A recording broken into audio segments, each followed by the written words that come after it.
Welcome to the YouTube channel of Legally Trust. This video is one of the series of educational videos that will be available on this channel under the category General Awareness. Hello friends, in today's video we will be learning about general defenses in tort. The video will be split into two parts. In today's video we will learn what is a general defense, we will learn what is Volenti non-fit injuria, what is an inevitable accident. We will learn 4 more defenses in the next video. So first, what is a defense? A defense is a plea put forth by the defendant against the claims of the plaintiff, right? So we will now be looking at what is Volenti non-fit injuria.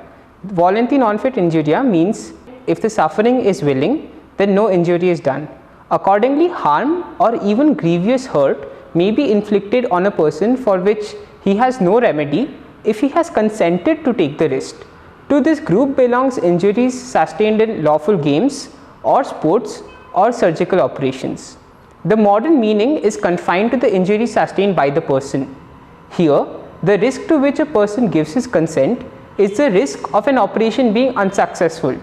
Similarly, in respect of injuries sustained in football, cricket, volleyball, etc., no player wishes to be injured, but if they are injured in a legal incident, then there is no injury because they have consented to the legal risk which is natural in such sports or events.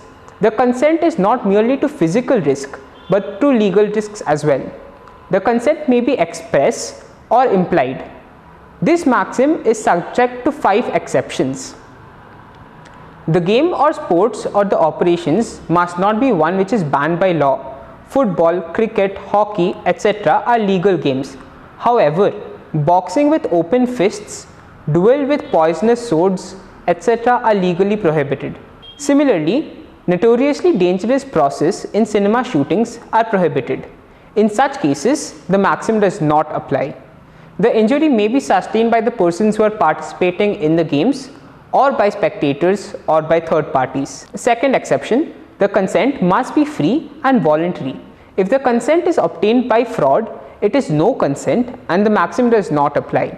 Third, knowledge does not imply consent. The test of consent is objective, for the rule is not knowledge but Volenti non-fit injuria. This is evident from the 2 leading cases. The first is Thomas versus Quatermain.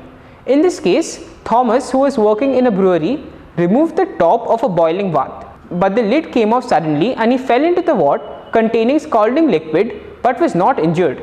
It was held that the damage was incidental to the legal act and the defendant was not liable. But the error was corrected in the leading case. The leading case was Smith versus Baker. In this case, a construction crane was jibbing from one place to another. The plaintiff had no notice of it, but he had knowledge of the jibbing work being carried on by the defendant. He knew the possible risk involved, but was not warned as to when the jibbing commenced. A stone glanced off and fell from the crane and hit the plaintiff, who was injured. The House of Lords held that the defendant was liable. Mere knowledge was not sufficient according to the court. The fourth exception is negligence. The case of negligence are exceptions to the rule.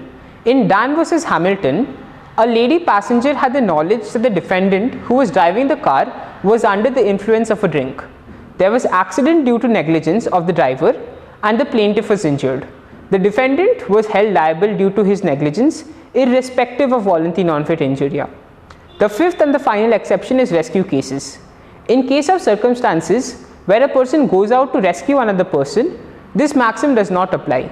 The leading case is Haynes versus Harwood. In this case, a policeman, the plaintiff, darted out from a police station to stop a van run by horses without a driver in a crowd on the highway, and the horse had bolted. The policeman wanted to rescue people and to stop the horses but was seriously injured in this process. Yet, it was held that the defendant was liable even though the policeman had provided implied consent because this was a rescue case. Now we come to the second general defense, which is inevitable accident. Accidents are of 2 kinds, act of God and inevitable accident. An inevitable accident is one which is not avoidable by any such precautions a reasonable man doing such an act could be expected to take. Inevitable accident is a defense recognized in law. Hence, a defendant may set up a plea and prove that the act was beyond the reasonable man and hence no liability will arise. We will see two examples in this case. First is the fighting dogs case.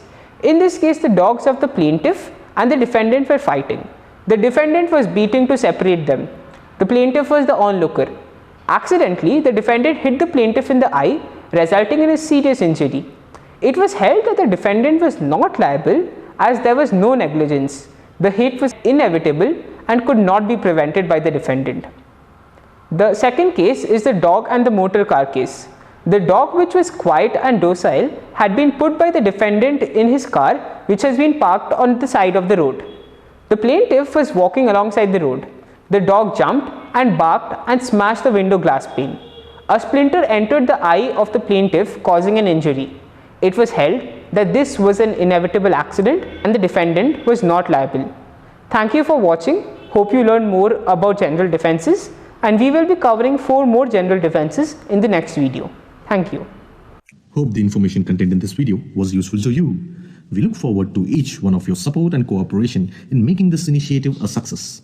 For more details about the trust, do visit us at www.legalaidtrust.in. Kindly subscribe this channel and click on the bell icon to get the latest updates about various law-related educational videos. Thank you for watching us and have a good day.